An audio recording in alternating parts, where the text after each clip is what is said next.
El encuentro de dos mundos distintos, el mundo mesoamericano y el mundo occidental, durante el siglo XVI dio paso a la creación de una sociedad mestiza que fusionó ideas, cosmovisiones y formas de vida, dando así origen a una nueva cultura, con diversidad étnica, variedad en los alimentos y gran diversidad gastronómica. Los españoles que llegaron a estas tierras mesoamericanas en un inicio fueron minoría. Sin embargo, eran los dueños de la mayor parte de las tierras y de las minas. Ocupaban todos los cargos administrativos importantes del gobierno que representaban a la corona española y en la iglesia. Los mestizos fueron un grupo que según sus condiciones económicas podían tener privilegios o no, pero la mayor parte de los indios llevaban una vida de privaciones e incertidumbre, pobreza y marginación. En las sociedades del antiguo régimen, los individuos no existían como tal. Se les decían miembros y pertenecían a una familia de linaje que solo correspondían a los que estaban representando a la élite estamental, es decir, la nobleza. La sociedad estamental se clasificaba mediante su origen de nacimiento o por su presencia en la iglesia. Estos se dividían en tres grandes sectores. El clero, un estamento privilegiado. Tenían tribunales especiales, intocabilidad hacia su persona, sus miembros tenían derechos y privilegios que los demás no podían obtener. La nobleza. Este estamento se heredaba mediante el linaje de la sangre, es decir, nacían nobles o bien, si no se tenía esta condición, si se era plebeyo, podían acceder a este nivel mediante la compra de un título nobiliario al rey, quien era el único que tenía la facultad de cambiar el estamento de una persona. Una característica importante de esta condición social privilegiada era que tenían un apellido, el resto de la sociedad no contaba con uno. Otra característica es que entre los nobles había también categorías como marqués, conde e hidalgo. Plebeyos. La mayor parte de la población no hispana tenía este estatus. No tenían los mismos privilegios de los clérigos y los nobles. Se definían por su condición étnica, su sistema patriarcal, linaje y patrimonio. Los plebeyos podían subir de estatus social a través de méritos. La riqueza no determinaba el estamento. Un claro ejemplo es que existían plebeyos que eran ricos, como los comerciantes, y nobles que eran pobres, con su título nobiliario de don. Para la corona, la iglesia y los conquistadores, la educación implicaba la evangelización y la catequesis, ya que llevaba consigo el entrenamiento para el trabajo, conservando la preservación de antiguos privilegios y señoríos. En el aspecto de la educación, la instrucción indígena tenía una finalidad evangelizadora. Incluía la transmisión de costumbres típicas de la civilización cristiana occidental y su meta era que el cristianismo se convirtiera en un regulador social. En cambio, la educación de los nobles estaba destinada a prepararlos para sus roles en la sociedad virreinal y se centraba en aspectos que les permitieran ejercer poder y mantener su estatus social.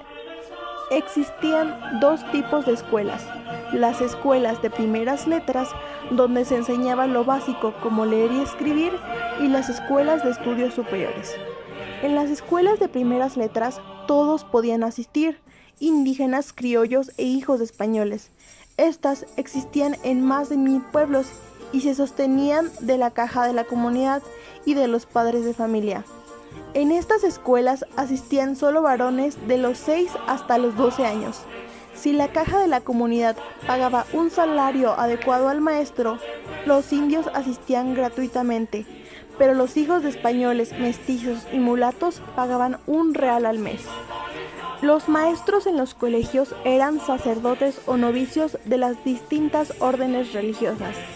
En las universidades, los maestros contaban con una sólida formación académica y eran expertos en sus disciplinas. Muchos de ellos obtenían sus títulos en universidades europeas y posteriormente se trasladaban a México para impartir conocimientos. En la sociedad novohispana se desarrolló la economía con base en la existencia de diversas actividades, la agricultura, la minería, la ganadería y el comercio, en las cuales participaban tanto el proletario como los nobles. La agricultura era una de las principales actividades económicas de la sociedad novohispana. Se cultivaba maíz, frijol, trigo, algodón y caña de azúcar.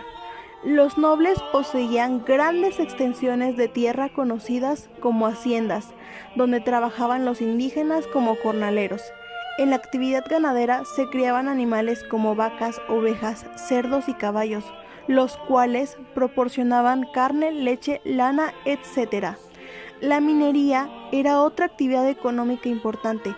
Los indios y los negros trabajaban en las minas como peones o mineros, mientras que los nobles solían ser los propietarios de las minas y obtenían grandes ganancias provenientes del oro, plata y otros metales preciosos. El comercio era una actividad económica relevante. En esta época se establecieron rutas comerciales que conectaban a la Nueva España con colonias españolas, Filipina, China, India y España, permitiendo el intercambio de productos y mercancías. Además, se desarrolló un comercio interno entre las diversas regiones y ciudades del virreinato. Los indígenas estaban en una posición social inferior a la de los nobles y sus actividades económicas en muchas ocasiones estaban sujetas a la explotación y a la falta de oportunidades económicas. La religión de los pueblos antiguos fue destruida y sustituida por la de los conquistadores.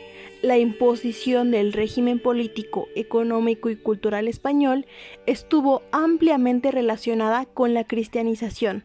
Por medio de ella se justificaba la explotación, la autoridad del virrey y el poder eclesiástico. A su vez, se imponían los valores, las creencias y las prácticas occidentales. Los religiosos franciscanos fueron los primeros en llegar a la Nueva España en la tercera década del siglo XVI. Los frailes se encargaron inmediatamente de difundir el Evangelio por el territorio recién conquistado. Las diversas órdenes que llegaron se ocuparon de manera muy especial en evitar las manifestaciones propias de la religión de los grupos indígenas. La existencia y ubicación del cielo y del infierno fueron una de las primeras enseñanzas de los frailes a los nativos. Bajo el término de sufragios se realizaban diversos actos litúrgicos y prácticas religiosas como celebración de misas, realización de rezos y penitencias, ejecución de obras buenas, donación de dinero u otros bienes a instituciones eclesiásticos o de beneficencia y adquisición de indulgencia, entre otros. Los métodos utilizados por los misioneros para la catequesis se englobaban en 4 grupos: método visual, método musical, representación dramática y métodos de religiosidad popular. El empleo de las imágenes fue fundamental para la comprensión y la memorización de la doctrina cristiana por parte de los indígenas. El empleo de paneles pictográficos es llamado el método de la memoria artificial. Por medio de la música y el canto se logró la asimilación y el aprendizaje de la doctrina orientada a la celebración de misas y oraciones. Cualquier actividad contraria a las creencias y valores oficiales era considerada herejía, y esta acción era juzgada por 2 tribunales especiales: el Santo Oficio de la Inquisición y el Provisorato Episcopal de Indios, y eran castigados con la privación de libertad, azotes, la confiscación de bienes, la muerte en la hoguera, entre otros. La sociedad novohispana fue compleja y diversa. Estaba estructurada en una jerarquía social estricta, con una minoría dominante compuesta por españoles y criollos, y una mayoría indígena y mestiza que ocupaba los estratos más bajos de la sociedad. Esta sociedad se caracterizó por su rigidez y desigualdad social, donde las oportunidades y privilegios estaban reservados para la élite española y criolla. Los indígenas y mestizos experimentaron discriminación y explotación, siendo relegados a trabajos manuales y serviles.